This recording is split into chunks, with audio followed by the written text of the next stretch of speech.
2024 ലോക്സഭാ തിരഞ്ഞെടുപ്പിൽ ജയിച്ച സ്ഥാനാർത്ഥികളിൽ രാജ്യത്ത് ഏറ്റവും കൂടുതൽ തുക പ്രചരണത്തിനായി ചിലവിട്ടത് കോൺഗ്രസ് നേതാവ് ശശി തരൂർ ആണെന്നാണ് കണക്കുകൾ. തിരുവനന്തപുരം മണ്ഡലത്തിലെ പ്രചരണത്തിന് 94.89 ലക്ഷം രൂപ ശശി തരൂർ ചിലവഴിച്ചു. തിരഞ്ഞെടുപ്പ് കമ്മീഷൻ പുറത്തുവിട്ട കണക്കുകൾ പ്രകാരം തൃണമൂൽ കോൺഗ്രസിന്റെ പ്രതിമ മൊണ്ടൽ ആണ് ഏറ്റവും കുറവ് തുകയായ 12,500 രൂപ ചിലവിട്ടത്. കണക്കുകളിൽ മൂന്നാം സ്ഥാനത്ത് പൊന്നാനിയിൽ 94.69 ലക്ഷം രൂപ ചിലവിട്ട മുസ്ലിം ലീഗ് അംഗം അബ്ദുൾ സമദ് സമദാനിയാണ്. വയനാട്ടിൽ നിന്ന് വിജയിച്ച കോൺഗ്രസ് നേതാവ് രാഹുൽ ഗാന്ധി 92.82 ലക്ഷം രൂപയുമായി 10ാം സ്ഥാനത്തുണ്ട്. ആദ്യത്തെ 15 പേരിൽ കോൺഗ്രസിന്റെ 5 സ്ഥാനാർത്ഥികളും ബിജെപിയുടെ 3 സ്ഥാനാർത്ഥികളുമുണ്ട്. 95 ലക്ഷം രൂപയാണ് കേരളത്തിൽ തിരഞ്ഞെടുപ്പ് കമ്മീഷൻ നിശ്ചയിച്ച ചിലവ് പരിധി.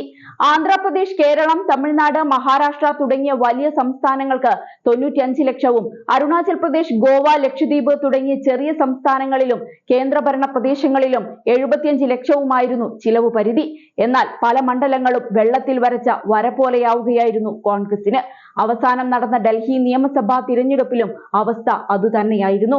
ഇനി തിരഞ്ഞെടുപ്പ് നടന്നാലും കോൺഗ്രസ് വട്ടപൂജ്യമാകുമെന്നതിൽ സംശയം വേണ്ട. India today C voter mood of the nation അഭിപ്രായ സർവേ കഴിഞ്ഞ ദിവസം വിട്ട റിപ്പോർട്ടിൽ പറയുന്നതും അതുതന്നെയാണ്. അതായത് ആകെയുള്ള 543 അംഗ ലോക്സഭയിൽ 343 സീറ്റുകളും NDA നേടുമെന്നാണ് സർവേ പറയുന്നത്.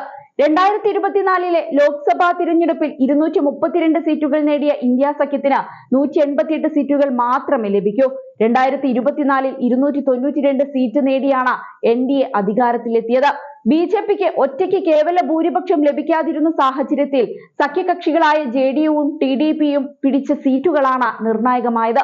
ഇപ്പോൾ വോട്ടെടുപ്പ് നടന്നാൽ NDAയുടെ വോട്ട് വിഹിതം 3% വർദ്ധിച്ച് 47% ഉയരും. ഇന്ത്യ ബ്ലോക്കിനെ സംബന്ധിച്ചിടത്തോളം വോട്ട് വിഹിതത്തിൽ വെറും 1% വർധനവ് മാത്രമേ ഉണ്ടാകൂ. ഇന്ന് വോട്ടെടുപ്പ് നടന്നാൽ ബിജെപിക്ക് മാത്രം 281 സീറ്റുകൾ ലഭിക്കുമെന്ന് സർവേ പ്രവചിക്കുന്നുണ്ട്. ബിജെപിക്ക് മാത്രമായി 41% വോട്ട് ലഭിക്കും. വോട്ട് വിഹിതത്തിൽ 3% വർധനവാണ് ബിജെപിക്ക് ഉണ്ടാവുക. കോൺഗ്രസ് അതിന്റെ അടിസ്ഥാന പ്രശ്നം പരിഹരിക്കുന്നില്ല എന്നതാണ് പ്രധാന പ്രശ്നം. കോൺഗ്രസിന്റെ അടിസ്ഥാന പ്രശ്നം സംഘടനാ ഘടനയാണ്. അതില്ലാതെ ഒന്നും തന്നെ ചലിക്കില്ല.